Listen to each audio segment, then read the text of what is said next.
Hello everyone and welcome back. My name is Luca Rioli and today we are inside one of the most beautiful and important gold shop of Florence. Here we are at Paolo Penko's shop. Paolo Penko, which is now working here right now, he's one of the most precious goldsmiths of Florence. He started his job in 1985, and what is really particular of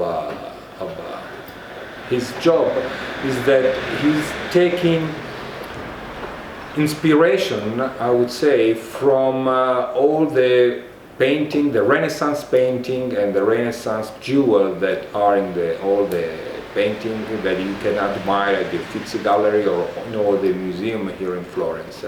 And from that idea, he's reproducing those jewels here in this moment for us.